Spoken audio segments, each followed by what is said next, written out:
A gente segue por aqui ainda falando sobre esse caso da agressão que aconteceu no rodeio de Ribeirão Preto esse final de semana. Mas agora a gente vai conversar com o advogado criminalista Daniel Ronde. Doutor, boa tarde. Obrigada por aceitar o nosso convite. Boa tarde, Patrícia, você e todos que nos ouvem. Existe uma suspeita, pelo menos existe uma conversa, de que teria sido um desafio essa situação, de que o rapaz que agrediu o outro teria sido desafiado, uma espécie de trote para que ele fizesse isso. Nesse caso, como é que fica a situação? Ela pode ser agravada? Com toda certeza. Na verdade, a violência, ela não é. A gente não aceita a violência em qualquer uma das suas formas. Ela é inaceitável e injustificável de qualquer forma que ela aconteça.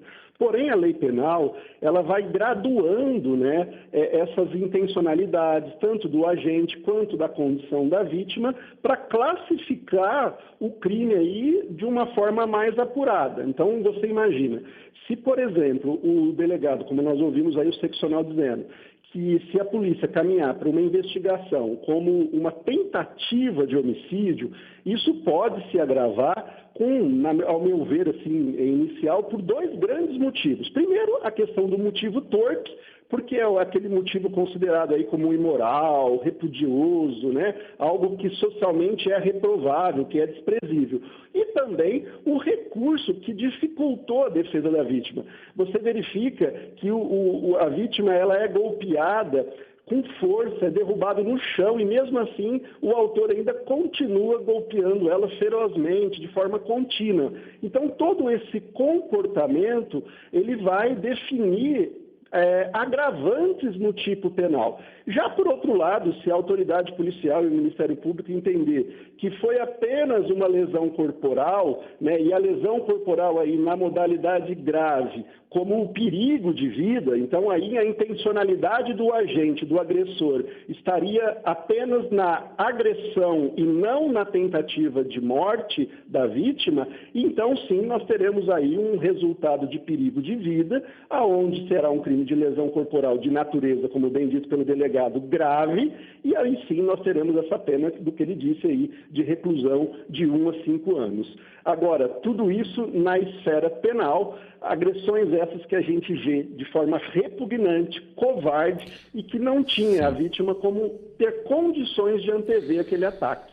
Doutor Daniel, existe uma pessoa que filma, nessas imagens dá para a gente ver claramente que o agressor, ele inclusive olha para a câmera algumas vezes, não é? Essa pessoa também pode ser responsabilizada?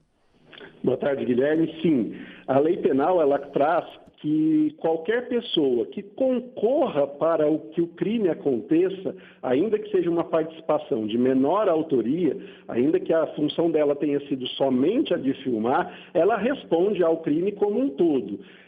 De fato, é um crime que choca a opinião pública, fere o senso comum das pessoas, o que reclama aí por parte da justiça uma resposta mais severa.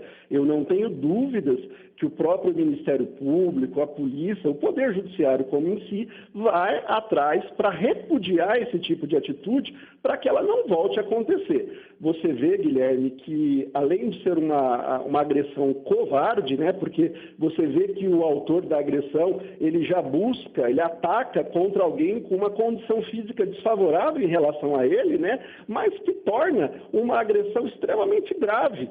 Ele é atingido primordialmente no rosto, na cabeça, regiões vitais, sabe? Não deixa dúvida que o autor buscava, de fato, ofender a integridade física daquela pessoa, e, inclusive, o que na lei a gente trata isso como préter dolo, é com a possibilidade de causar um mal maior do que aquele em tese pretendido, que seria só da agressão. Então, existe sim possibilidades jurídicas de tanto a polícia quanto o Ministério Público entender que toda essa ação ela é, além de uma agressão, de fato uma tentativa de homicídio.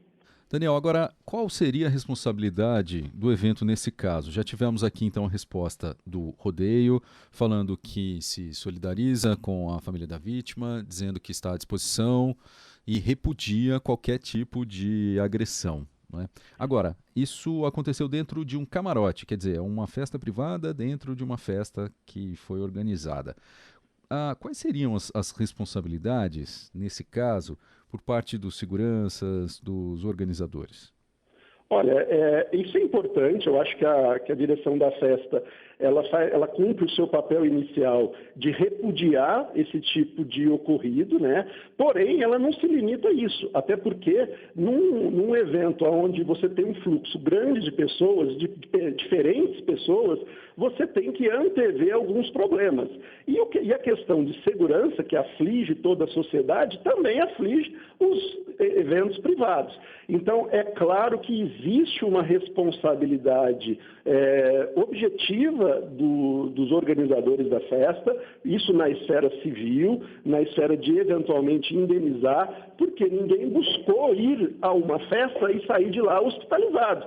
As pessoas buscaram um evento para se divertir. Então, quando o evento não atinge aquela condição inicial comercializada, entre aspas, né, ela de fato feriu uma condição desse contrato de se comprar um ingresso para uma diversão. Eu comprei para uma diversão e saí de lá com uma lesão. Então, isso era previsível? Era. Qual foram as atitudes? Havia segurança, havia revista, havia algum tipo de preocupação pelos organizadores de que isso não acontecesse? Primeiro fato, aconteceu. Então, existe uma responsabilidade. Porém, a sociedade cobra muito mais que no futuro eventos como esse não voltem a acontecer. Então, o que o organizador precisa rever e repensar são as regras de segurança, eventualmente o aumento, o incremento de equipamentos e condições de treinamento para que esse tipo de ação não aconteça, até porque o que me chama a atenção é o fato do próprio ofendido dizer que ele ficou caído por determinado tempo até ser encontrado pelas pessoas que estavam com ele. Então, o que se imagina dessas palavras é que não houve um socorro imediato que deveria ter havido.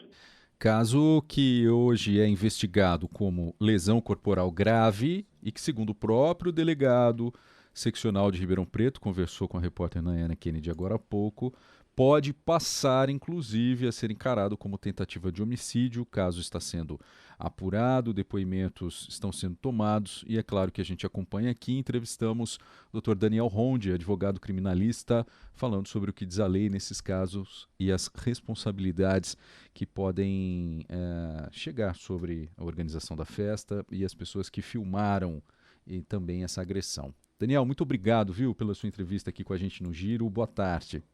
Eu que agradeço, Guilherme. Um abraço a todos.